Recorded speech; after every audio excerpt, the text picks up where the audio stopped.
Hoje a gente vai fugir um pouquinho do nosso módulo. Nós vamos falar sobre o plano de manejo. Alguém aqui já ouviu falar em plano de manejo?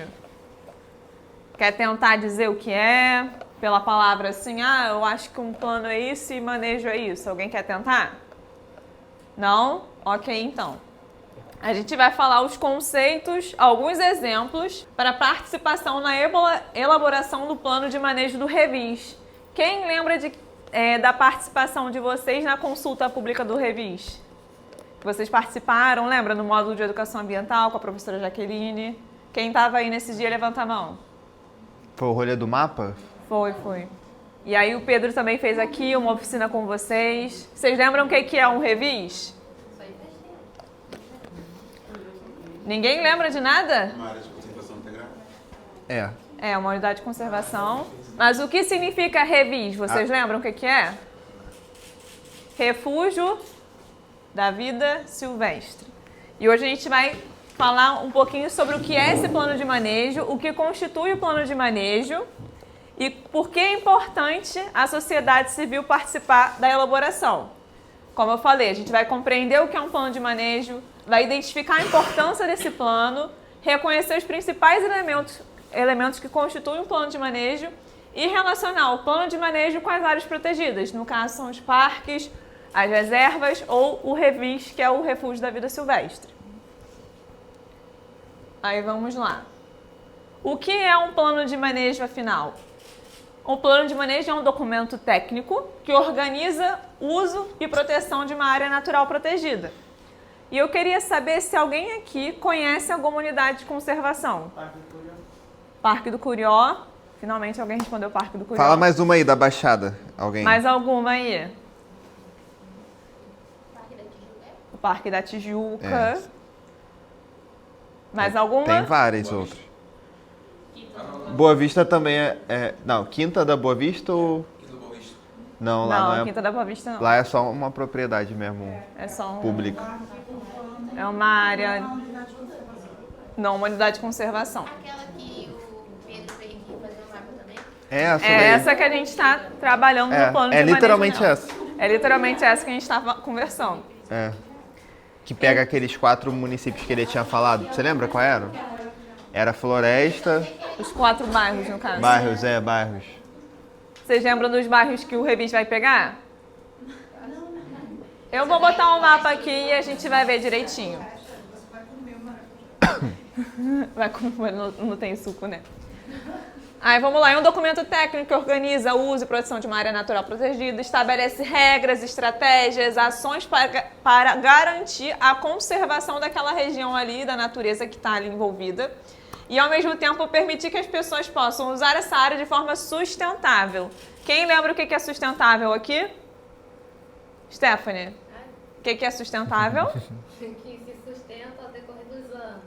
Isso sem Causar mais dano? Sem causar danos para gerações futuras também, né? Em outras palavras, o plano de manejo é quase que um manual de instrução de como se deve gerir aquela unidade, né? Então, eu sou gestor da unidade, aí eu quero abrir uma trilha nova. Eu falo, deixa eu olhar no plano de manejo se é possível. Quero fazer aqui implementar uma atividade no parque que vai ter 1000 pessoas. Aí eu vou olhar no plano de manejo quantas pessoas por dia pode ter. Então, tudo passa pelo plano de manejo, tudo que acontece numa unidade de conservação. Assim como tem as leis para viver na sociedade, a unidade de conservação ela tem suas regras. Então, o Pedro, vocês lembram do Pedro? Aquele careca que esteve aqui com a gente. Tudo que ele tiver que fazer dentro do Revis, ele vai ter que consultar esse manual que está sendo construído e elaborado, que é o plano de manejo. O Parque do Curió, vocês acham que já tem um plano de manejo? Sim, exatamente. O certo, por lei, é que toda unidade de conservação tem um próprio plano de manejo, o Parque do Curió tem. Inclusive, eu vou mostrar para vocês algumas coisinhas do plano de manejo do Parque do Curió, que é bem antigo, acho que é 2009, né? Que a gente deu uma olhada. E, teoricamente, todos esses planos, assim como a sociedade evolui, as coisas mudam, o plano de manejo ele precisa ser atualizado a cada 10 anos. Nem sempre é possível, porque é muito custoso financeiramente, mas... Teoricamente, sim, 10 anos. Eu vou usar como exemplo, lembra quando a gente estava elaborando os projetos em cidades sustentáveis e aí alguém deu a ideia da gente fazer uma ciclofaixa e aí eu falei, não dá para fazer isso porque a gente precisa de autorização. E alguém falou, é só pintar, vamos lá pintar. Um plano de manejo também é dessa forma, não é só lá fazer, vou escrever aqui um plano, vou estabelecer essas regras e é isso. Não, gente, tudo leva um estudo, até para construir, para estabelecer uma unidade de conservação leva tempo, leva estudo, precisa de pesquisa, precisa de autorização. Tudo leva muito tempo e tudo que leva tempo também leva dinheiro. E tem um outro fator que é tão importante quanto que o plano de manejo, ele vai dizer como é que vai funcionar aquela unidade ali que está aqui em Paracambi. Então, se o poder público ele precisa levar em consideração quem mora aqui para definir o que é regra e o que não é. Então, não adianta, aí se você pegar o diretor de unidade de conservação é de Nova Iguaçu, aí o secretário é de Nova Iguaçu. Então, é mais do que indispensável que a população se engaje nessa situação. Porque se vocês que são daqui não tiverem essa liderança de participar, as decisões sobre o território de vocês serão tomadas por pessoas que talvez não sejam no território de vocês. E aí a gente volta em um assunto que várias vezes a gente já falou, né? Que é a participação da gente e influenciar no poder público. E aí essa é mais uma das maneiras que a gente tem de mostrar a nossa liderança da juventude para o município de Paracambi. E aí eu estou falando em plano de manejo, o que é um plano de manejo, mas afinal para que serve um plano de manejo além de estabelecer regras? Ele vai orientar o uso do espaço, vai definir o que pode e o que não pode ser feito em diferentes partes da área. E aqui tem um exemplo, onde pode ter trilha, onde é proibido entrar, onde pode haver visitação. De manhã a gente estava falando sobre um parque. Um parque, pode entrar gente num parque municipal? Mas aí se aquele parque eu posso ter turista ali naquele parque. Esse turista pode acessar todas as áreas do parque? Ele pode andar livremente, fazer o que ele quiser lá dentro? Não, existem regras. Eu posso levar um cachorro para dentro do parque? Posso ou não? Depende do plano de que você permite naquele local. Não, porque o meu pet ele pode alterar ali aquele espaço. Está aí no local que você permite. Hoje, pelos planos de manejo, existe uma linha científica que defende a não entrada de animais, principalmente cachorro e gato, em unidade de conservação. Apesar de não ter uma lei que fale isso, todos os planos de manejo de unidade de conservação adotam essa prática por causa das questões de transferência, né, de doença e também porque esses animais, cachorro e gato, predam muito animal silvestre, geralmente. Então não é só porque é um parque que ele pode ter turista que um turista pode fazer o que ele quiser lá dentro. Ele vai ter regras. Onde vai ter a trilha também existe uma regra. Garantir o uso sustentável que a nossa amiga Stephanie definiu, permitindo que comunidades locais, turistas ou pesquisadores usem os recursos naturais sem causar danos permanentes. Então, quando o pesquisador ele tem acesso a essas áreas de proteção integral ou de uso sustentável, ele também vai ter que seguir o plano de uma forma que a pesquisa dele não altere ou afete de uma forma maléfica ali aquele ambiente. Proteger o meio ambiente, cuidando da fauna, flora, água, solo da área protegida. Outra coisa que tem no plano de manejo, quando a gente olhar aqui o do Parque do Curió, tem a especificação do tipo de solo, tem a geologia da área, tem a fauna, tem algumas espécies nativas, tem tudo especificado no plano de manejo, o que constitui o Parque do Curió. Não apenas do Parque do Curió. Se a gente olhar o plano de manejo do Parque Natural da Tijuca, também vai ter essas especificações. Então, o plano de manejo é um material bem rico, onde tem várias informações que a gente pode consultar. Apoiar a gestão da unidade, oferecendo diretrizes claras para os responsáveis cuidarem da área. Então, o Pedro, como diretor da unidade de conservação, vai poder fazer o que ele quiser? Ele vai poder chegar no revide e dar uma festa? Não, porque no plano de manejo vai estar lá que tem que seguir algumas diretrizes. E, posteriormente, quando houver outra gestão, ele também tem que seguir essas regras. Promover educação ambiental e pesquisa científica, incentivando o conhecimento e a valorização da natureza. A gente está na Fábrica do Conhecimento, aqui tem a FAETERJ. A FAETERJ tem um curso de gestão ambiental, o Gabriel é formado por lá, por exemplo. Então, a gente tem um grande baú de tesouro de pesquisadores aqui na FAETERJ, onde esses alunos de gestão ambiental podem fazer pesquisas no parque ou na Revis. E aí esses pesquisadores, quero fazer meu TCC sobre uma planta específica que tem lá no Revis. Eu posso chegar lá e fazer a pesquisa do jeito que eu quiser? Só chegar lá, botar meu pé e fazer? Posso ou não? Não, eu vou pedir a autorização do gestor da unidade e vou dar uma olhada no plano de manejo para ver que tipo de serviços eu posso retirar daquela unidade, né? E da mesma forma, vocês, fui lá no parque, agora. Aí vi que tá passando um cano com água, de furto de água do parque. Tipo, vocês podem chegar e falar, ó, galera, isso aqui não é permitido, porque é uma unidade de conservação, e comunicar à gestão. Se a gestão não tomar providência, aí é culpa dela. Pode tirar a água do parque ou do Revis? Não, né? Mas o Revis não vai pegar algumas áreas de pessoas que já moram lá, resíduos lá. Sim. Então, o problema não é pegar água, o problema é que se você está regularizado para pegar água. Porque se você pega água dentro do seu próprio terreno, é uma coisa. Agora, um parque não pode ter propriedade privada.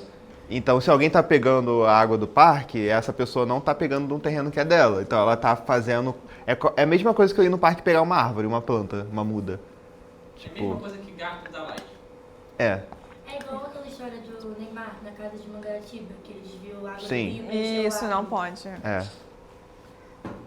E aí aqui eu coloquei uns elementos que constituem o plano de manejo. Diagnóstico. Lembra quando a gente vai construir um projeto em sala de aula, de qualquer módulo? Fala um exemplo aí, Albert. O módulo que a gente construiu um projeto. O último agora. O de cidades sustentáveis. A gente não foi lá no bosque para fazer um diagnóstico da área, para ver onde a galera tá fumando. Peraí, vocês foram de... Lixeiras. Os das lixeiras, né? Eu estava confundindo com a turma da manhã. Porque a turma da manhã foram bituqueiras, por isso a gente foi ver onde a galera estava fazendo uso lá. Não fumem, hein? Não fumem, é feio. E faz mal. Vocês foram no bosque, viram onde estava faltando lixeira, onde a galera tá depositando o lixo de forma incorreta, não foi? Isso não é uma forma de diagnóstico? A mesma coisa quando a gente foi falar sobre as ciclofaixas aqui no município. Vocês também não fizeram aquela pesquisa lá de ir lá, medir, não sei o quê, fazer aquilo e ali atravessar no calor do caramba? Aquilo também é um diagnóstico. Então, para construir o plano de manejo, também é feito um diagnóstico da área. O zoneamento, como vocês sabem, é fazer uma zona, né? Fazer uma bagunça, não é? É? É separar em zonas, né? Gente, vocês estão muito xoxos. Vamos participar comigo, por favor. Eu fico sem graça. Vocês sabem que eu fico constrangida. Tem os objetivos da unidade. Se essa unidade ela vai ser para turismo, se essa unidade vai permitir pesquisa não, né? Se vai permitir a entrada de turismo, se vai ter educação ambiental, que não vai ter. Tem as diretrizes do manejo, as regras do uso e monitoramento e avaliação. Então, quando a gente tem uma unidade de conservação, a gente precisa que ela seja monitorada. Para o quê? Para ninguém fazer o que quiser lá dentro. Para seguir as regras e de uma forma que seja avaliada também a entrada do turista ou do pesquisador ou da educação ambiental que é feita ali dentro. Só que outra coisa, que aí é onde eu quero chegar nesse embololô todo, é a participação social para a elaboração de um plano de manejo. E por que é importante vocês, como sociedade, participarem da elaboração de um plano de manejo? Fala aí, Wesley, por que você acha que é importante? Como assim? Por que você acha que um morador... Tem que participar dessa elaboração do plano de uma unidade de conservação. Sem olhar para o quadro. Não sabe? Vou ter que chamar outro. Fala, João Alexandre. Por que você acha que é importante você, como morador de Paracambi, participar da elaboração do plano de manejo de uma unidade de conservação que será feita em Paracambi? Melhorar a cidade. Oi? Melhorar a cidade. Para melhorar a cidade? E você, como morador, o que você tem de diferencial para trazer para esse plano de manejo? Minha opinião. A sua opinião, né? Você que vive ali naquela região, você consegue dizer com propriedade o que ela precisa, as dificuldades, não é? E mais o quê? Fala, Lavínia, você que tá animadona hoje. Oi? Acho que é importante porque o morador tá lá, ele sabe quais os problemas, ele sabe o que tá havendo ali Então ele tem o direito da opinião dele para ajudar no projeto, né? Exatamente. Então, ó, a população conhece o território. Como eu falei, o Pedro é de Nova Iguaçu. O Pedro é diretor das unidades de conservação aqui nessa gestão atual. Ele vai saber as especificidades do território, sendo um não morador daqui? Quem será melhor para dizer o que esse território precisa se não um morador? Imagina eu chegar lá na tua casa e falar, acho que esse imóvel fica melhor ali. Aí tu vai falar, mas eu moro aqui, aqui é melhor. Aí tu fala, não, eu quero. Então, uma coisinha parecida acontece com os garimpeiros lá na Amazônia. É tipo isso. E é só que eles até matam, né? Só que lá, terra indígena também tem as suas regras de proteção e eles estão indo contra essas regras, aí é um crime ambiental, né? Assim como roubar água do Parque do Curió. Se tu mete um caninho de água tirando água de lá dentro pra sua casa, é crime, é tipo responder na delegacia, dar multa. É um gato d'água, né? É igual fazer gato da laje. Além do morador conhecer o território, ele pode o quê? Se meter, ampliando a visão do gestor. Pode muito bem. A Ana Caroline chegar lá, Hélio Vanderlei, você quer... Qual é o nome que ele é mesmo? Secretário de Meio Ambiente. Eu conheço esse território e eu acho que é importante fazer isso aqui diferente, o que você está fazendo está tudo errado. Você, como moradora, você pode cobrar. Não só o Hélio Vanderlei como secretário de Meio Ambiente, mas o Pedro como diretor da unidade de conservação, o Andrezinho Siciliano, que é prefeito. Vocês, como moradores, como população de Paracambi, é dever de vocês, inclusive, cobrar essas pessoas que estão nessa situação de gerir a cidade. E aí vocês, como moradores que sabem a problemática das vivências de vocês, podem chegar lá e falar, pô, tá ruim isso aqui, eu acho que tem que melhorar isso e aquilo. Claro que com pacificidade, né, sem fazer pichar muro, sem fazer revolução. Fortalecimento da educação e diálogo com a população. É importante essa troca, né, da participação social. A participação da comunidade ela é feita através de oficinas e consultas públicas. Assim como vocês participaram da consulta pública do Revis e da oficina aqui em sala de aula, é assim que acontece a participação social dentro da elaboração de um plano de manejo.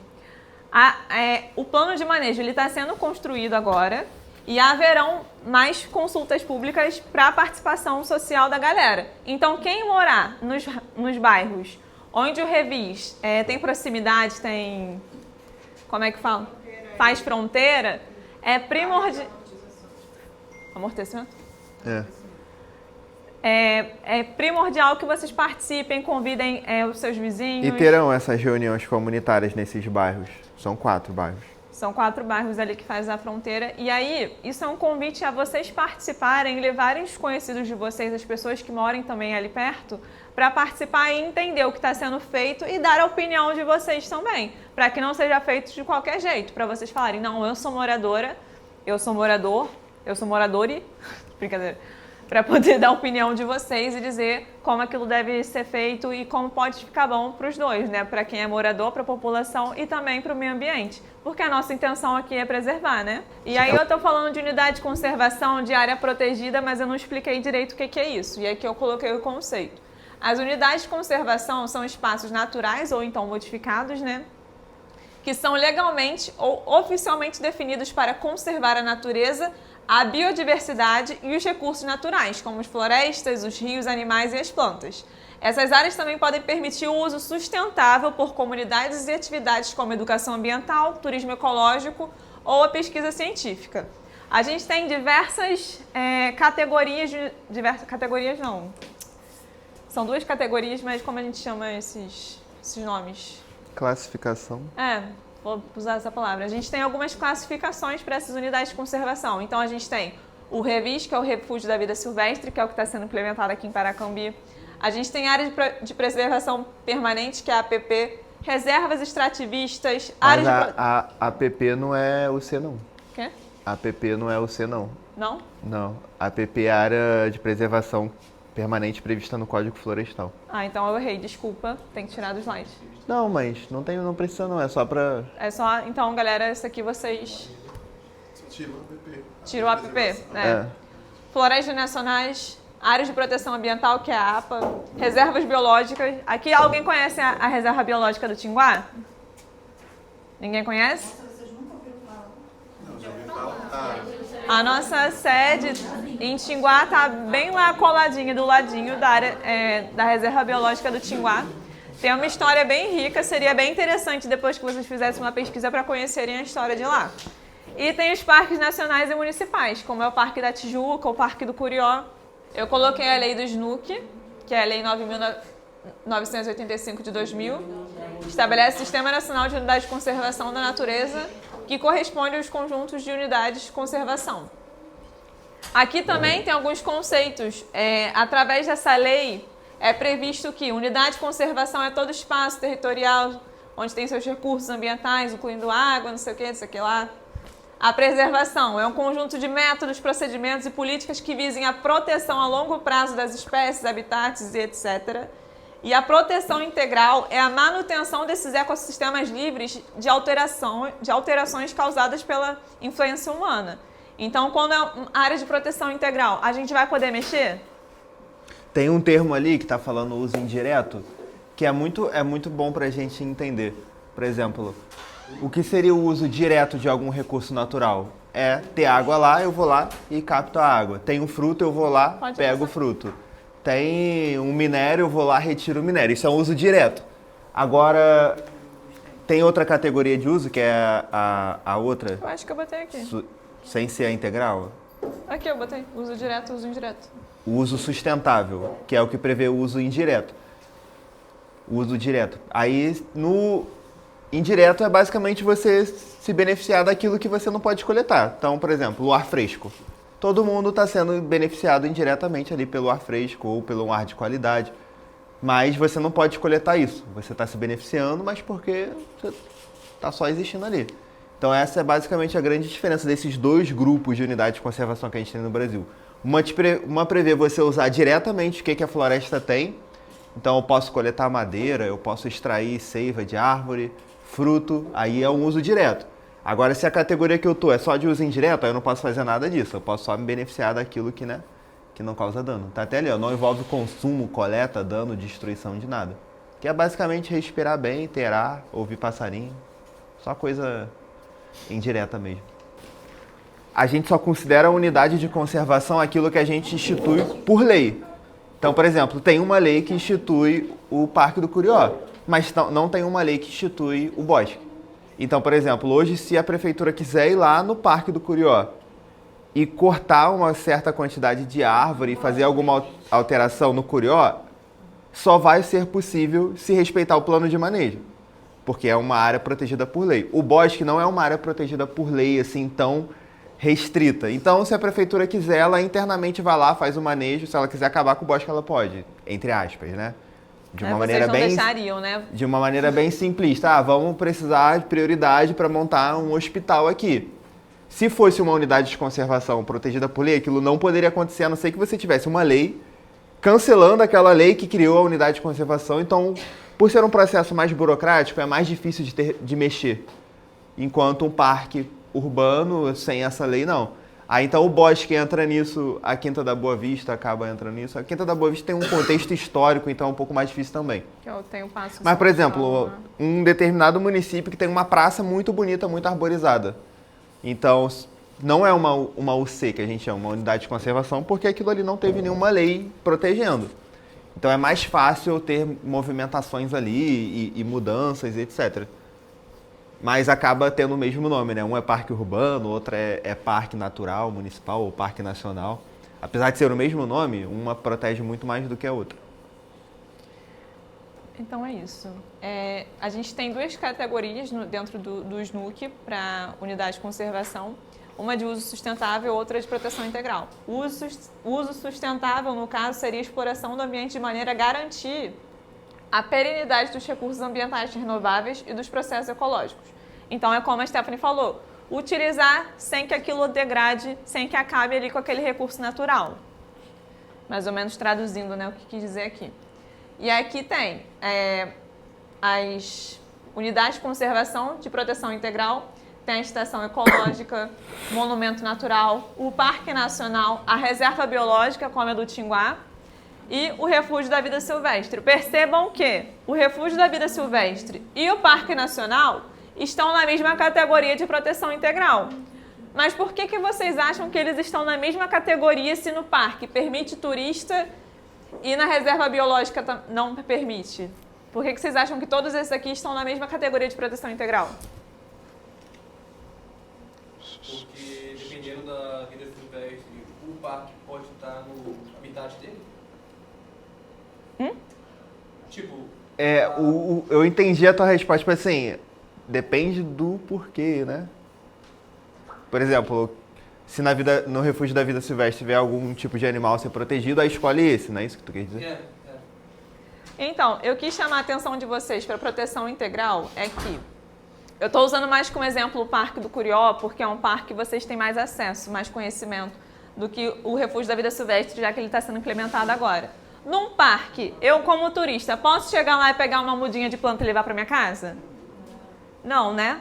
É por isso que é uma proteção integral. Apesar de eu poder ter acesso lá, seguir as trilhas e fazer meu lazer, eu não posso fazer o que eu quiser.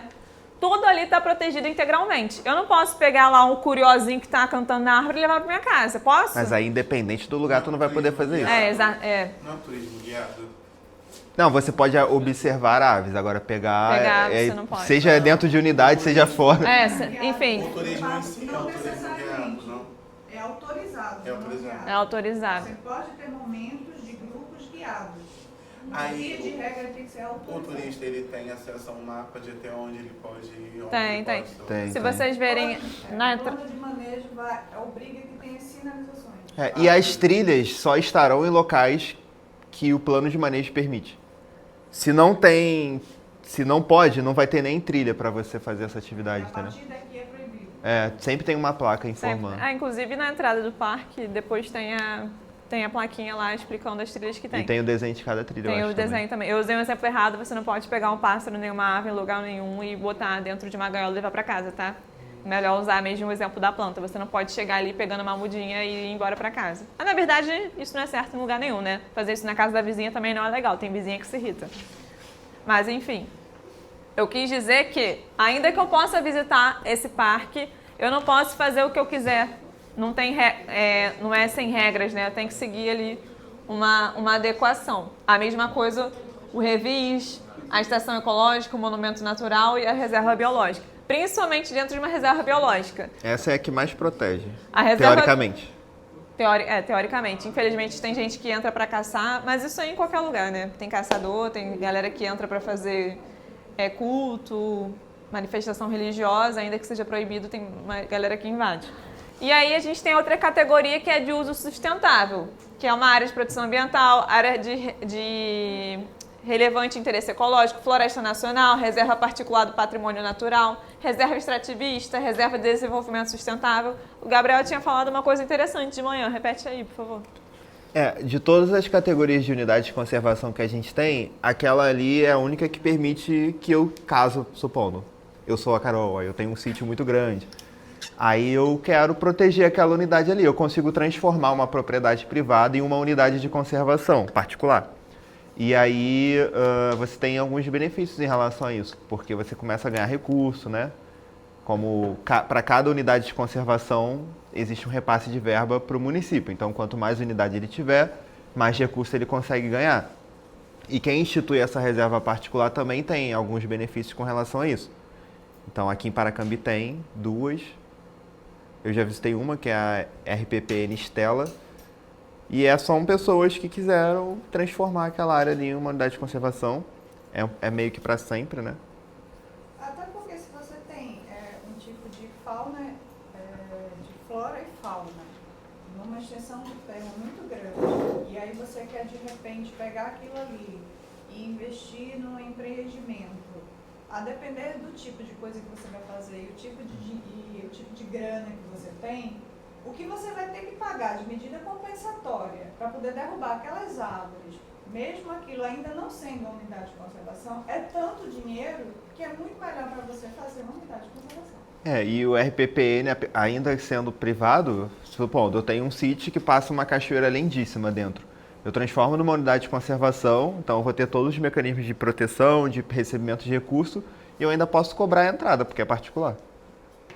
Então é uma forma de você conseguir também subterfúgio ali financeiro para o seu empreendimento e mantendo a opção de conservação. Tem gente que é milionária e que tem áreas muito grandes, que ela transforma essa área em uma unidade de conservação, então ela vai ter um repasse de valor, e ela ainda vai e certifica como crédito de carbono, né? Ela ganha mais dinheiro ainda. Então, tipo, a conservação também gera recurso.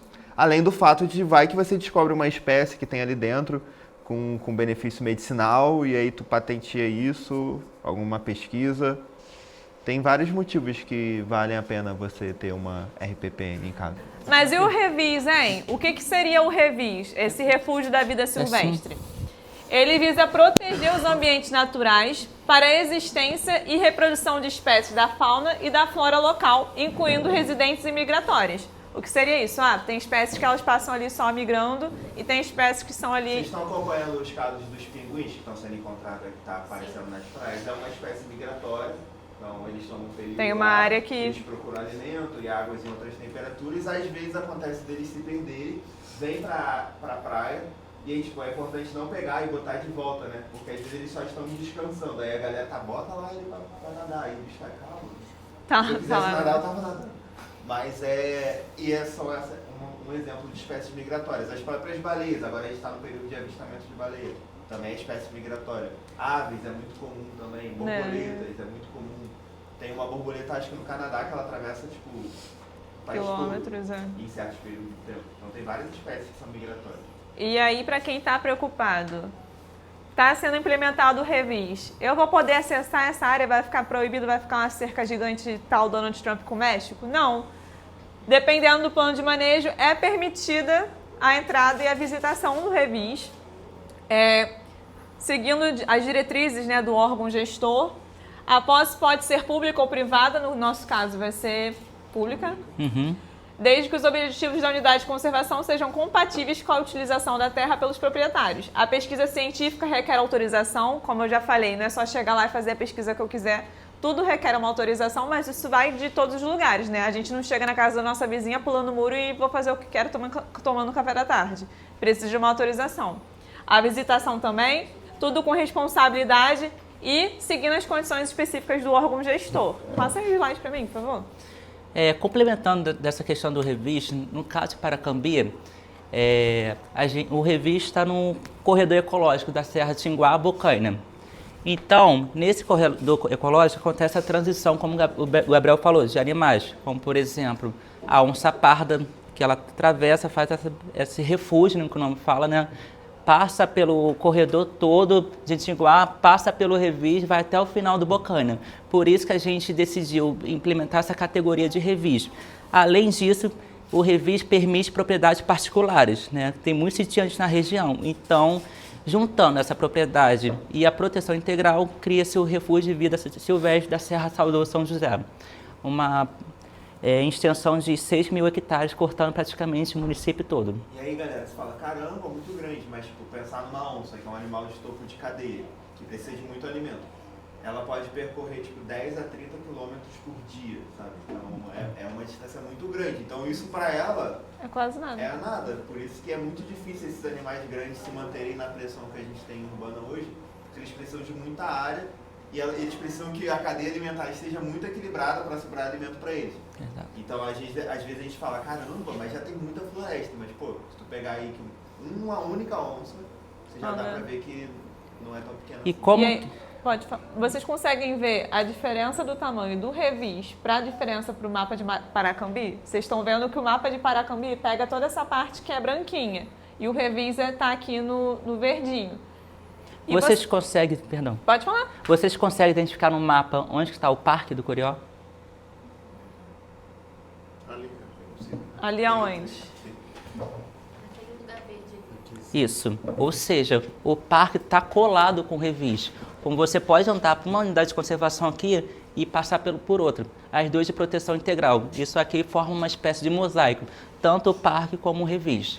que é o mosaico da unidade de conservação. E se vocês verem, tem uma continuidade aqui, tá vendo? Assim, ó. Tipo, os animais, eles não reconhecem limites de município, né? Então, Assim como vocês não têm importante você bairro. ter uma unidade aqui e outra unidade aqui, porque você favorece a preservação desse corredor, que é o que É. a gente vai falar. É, o corredor ecológico é esse daqui? Complementando o que o Gabriel disse, essa questão dos animais, a gente faz monitoramento das câmeras, desses animais por câmeras traps, né, que são as armadilhas fotográficas. Vocês já viram como é uma câmera trap? É aquelas imagens ali que tem algum movimento e ela já pisca e já identifica o animal. Aqui, nesse meio tempo aqui, ó, nessa região, foi identificado um lobo-guará. Vocês sabem dessa questão, dessa problemática do lobo-guará identificado aqui? Todo mundo conhece o lobo-guará, sem ser o da Sim. nota? Sem ser o da nota. Só tem o da nota. Não? Bota uma foto do lobo-guará aí. O guará, ele não pertence do bioma da Mata Atlântica. Você sabe de onde que eles são? Predominantemente, eles são de Cerrado. Então imagina a problemática, vocês percebem? O Cerrado sofrendo a pressão, eles tendo que descer para a Mata Atlântica. Lembrando que o cerrado, a característica mandou da pra mim, floresta né? é outra, né? Então, por exemplo, a Mata Atlântica é Mas eu uma tô mata sem muito internet. densa, verde o tempo inteiro. O cerrado não, ele é uma área mais com campos, etc. Então, para esse animal estar vindo para Conseguiu cá, botar é aqui? porque a gente está modificando o bioma daqui. Peraí. E aí, as espécies se movimentam, né? Ou seja, o lobo-guará é praticamente exótico aqui da região.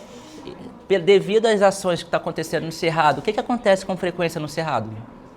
Queimado. As queimadas. Então, os animais estão se migrando de lá para cá para encontrar o refúgio, É né? um canídeo, do É. mesmo Manda aí, grupo me dos manda aí. cachorros, dos lobos. São todos do mesmo grupo. E essa é a importância de proteger essa área. Então, o plano de manejo vai ter uma ação, um programa de biodiversidade que permite proteger essa região, entendeu? Então, para que a gente está tendo toda essa conversa com vocês sobre eu chegar aqui do nada para falar o que era um plano de manejo, o que era um revis, o que é uma unidade de conservação? É para convidar... Eu não sei de onde é que saiu isso. O que é isso, gente? É para convidar vocês a participarem das reuniões que serão feitas para a construção e elaboração do plano de manejo. Como a gente está falando aqui desde o início, é primordial que vocês, moradores de Paracambi, que conhecem o território, a problemática do território ou os benefícios desse território, participem junto com a gestão pública para a elaboração do plano de manejo. Nada melhor do que o morador, do conhecedor ali daquela área para poder dizer o que é importante e o que não é. A gente vai deixar o Pedro fazer o que ele quiser aqui? Não, não vamos. E eu não quero que vocês deixem também. Ah, sacanagem. Não, tô brincando. Não, mas eu confio mais em vocês. Então, o Refúgio da Vida absurdo. Silvestre, ele está sendo criado no município de Paracambi. Ele está em processo de elaboração do seu plano de manejo. E para isso é fundamental a participação de vocês, moradores, a participação popular, uma vez que essa unidade está localizada numa área com residências e atividade agrícola. Como o Gabriel falou, tem bastante sitiante ali próximo, não é? Uhum. Assim, é essencial a população e as comunidades estabelecidas ali naquela região participarem das consultas públicas que serão feitas. Então, quando tiver uma reunião, vocês verem lá no Instagram da Prefeitura, verem no Instagram do Pedro, e a gente até pode compartilhar com vocês, que vai ter uma reunião para a consulta pública da elaboração do plano de manejo do Revis. É legal que vocês compartilhem com os vizinhos, com os conhecidos de vocês, com os amigos, os colegas, até os inimigos, quem sabe? O Pedro sabe os bairros que fazem. Então, o Revis é composto pelo Saudoso. Alguém mora aqui em Saudoso, não foi? Que falaram na última aí, na Às reunião. vezes é Ninguém... do pessoal da manhã. Saudoso, São José e Floresta. Entendeu? E pega uma parte ali do... Não é da Floresta? Floresta não. É o bairro Floresta. Acho que o Guilherme tem sítio lá. Não foi que tem sítio? Ah, Então, é verdade, no Floresta e um pouco do Sabugo também, que fica ali na zona de amortecimento. Vocês conhecem, né, o Sabugo ali? Sabugo. Então, serão 3 dias de oficinas, vocês não necessariamente precisam todos os dias, né? Mas seria legal, né, para vocês conhecerem, né, outras pessoas ali da região. Gente, é muito importante participar disso. É um momento histórico, literalmente. Vocês estão participando além da elaboração do plano de manejo, vocês estão vendo a criação de uma unidade de conservação no município de vocês. E é uma unidade de conservação muito importante, é um refúgio de vida silvestre. Como o Pedro disse, é um corredor ecológico, ele está ali preservando espécies, não só da fauna, como também da flora. Ele é importante para a vida e além do que a gente está construindo junto com vocês, como Jovens Líderes pelo Clima, é importante vocês terem essa sensibilidade ambiental de entender a importância do meio ambiente para a gente. A gente não está aqui só de passagem, a gente está aqui para viver em conjunto, somos parte desse ecossistema. Então, ainda mais aqueles que são moradores desses bairros, participem, convidem e mandem para quem vocês conhecerem que moram nessas regiões, para fazerem parte da elaboração desse plano de manejo. Então, vocês, de certo modo, já participaram do diagnóstico do plano de manejo, né? Quando vocês colocaram a problemática. E a gente agora na oficina vai meio que confirmar essa problemática e quais são os programas que a gente tem que incluir nesse plano. Por exemplo, vocês colocaram muita questão do lixo. O que é preciso ser feito? Quais ações do plano de manejo precisam ser feitas para chegar ao momento, está passando um caminhão de lixo. Quais são os órgãos que devem ser consultados? Isso tudo vai ser debatido lá. A Condep, a gente precisa, a questão da luz, lá às vezes falta luz, tem que cobrar light. Então, o plano de manejo não é só questão ambiental, envolve a questão social também. Então, ou seja, a comunidade debatendo, discutindo o que é para ela, o melhor para eles, entendeu? Tanto para agricultores, questão das frutas, como que a agricultura pode envolver um programa de forma sustentável para aquela região. Lembrando que a gente está adotando a metodologia do CMBio, né, que é o órgão federal da unidade de conservação. E ele fala que a construção do plano de manejo tem que ser de forma participativa, não é só poder público. Então a gente vai chegar e falar lá na hora, como sociedade, todas as ações. Então a prefeitura vai ter que acatar as ações que estão sendo discutidas ali. É de forma totalmente participativa agora, né? Então, os 3 dias a sociedade tem que estar presente. Então, o plano de manejo não vai ser válido, entendeu? A oficina de primeiro modo, a gente vai apresentar todo o diagnóstico da unidade de conservação, né? A importância da unidade, o propósito, o que ela tem de recursos naturais, enfim, primeira parte. A segunda parte da oficina, a gente vai dividir em grupos, que vai ser um da biodiversidade, outro vamos supor, de agricultura, de questão de segurança pública, vamos dividir. E cada grupo vai falar sobre as ações que precisam ser feitas dentro do plano de manejo, entendeu? Então, se vocês já quiserem ver algum tipo de tema para já estudar, já para levar para a oficina, lá no Saudoso não tem essa questão de luz, ou seja, elaborar um plano de ação para a questão da luz. Biodiversidade, não existe o protocolo de soltura de animais, ou seja, vocês vão discutir isso, vocês podem já preparados para a oficina já colocar as ações, já pode ajudar, entendeu? Aí na última parte, são 3 partes, não, 4, vai falar sobre o zoneamento da região. O que seria isso? Uma linguagem para falar do zoneamento. São delimitações do que precisa ser feito dentro da unidade de conservação. Por exemplo, quando a gente classifica uma determinada área como zona de preservação máxima, aquilo ali quer dizer o quê? Que não pode ter intervenção. E lá no Revige vai ter uma zona de preservação máxima, mesmo tendo propriedade particular. Vamos supor, se tiver uma zona de uso moderado, vai ter preservação, mas de forma mais flexível. Pode isso, pode aquilo, pode propriedade. Vamos supor, tu acha que lá no Revige vai ter uma zona agroindustrial? No Revige lá, vocês acham que vão ter? Se alguém chegar lá, tu acha que é permitido isso dentro da unidade de conservação, essa zona de indústria? Não, né? Então, nesse zoneamento não vai ter esse tipo de zona, entendeu? Zona de uso extensivo. Lá no Revis tem mais propriedades, tem umas áreas lá que pode ser permitida a questão de uso religioso. Então vai ter uma zona específica para ali. Lá no Sabugo tem um monte que o pessoal vai lá orar, então vai ter uma zona desde que utilize aquela área de modo sustentável, entendeu? Quer falar alguma coisa sobre isso? Não. Aí na última parte a gente vai falar sobre as legislações. Aí é bom para vocês já conhecerem as legislações do município. Seria o Código Municipal do Meio Ambiente, a legislação do fogo, essas coisas do tipo, né, de modo geral.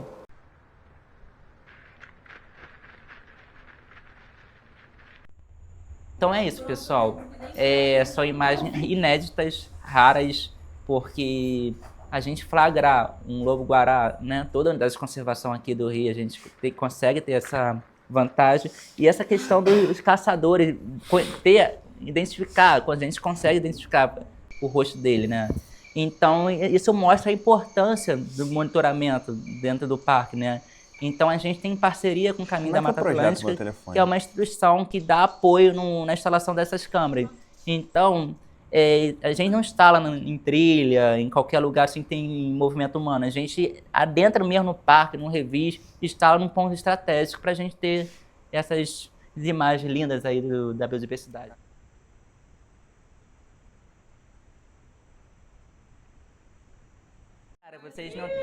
Vocês não têm ideia da importância de flagrar esse bicho aqui no E é um animal bioma. grande, é um de grande porte. Exatamente, aqui na Mata Atlântica, cara, dá pra ver a problemática ambiental que tá acontecendo no Cerrado, para eles chegarem até aqui, entendeu? Se você gostou do conteúdo, deixe seu like e comente qual parte mais chamou sua atenção. Acompanhe nossos próximos vídeos e continue se desenvolvendo com a gente. Temos muito mais conhecimento vindo por aí. E não se esqueça de nos inscrever nas redes sociais. Os links estão na descrição do vídeo, confira já.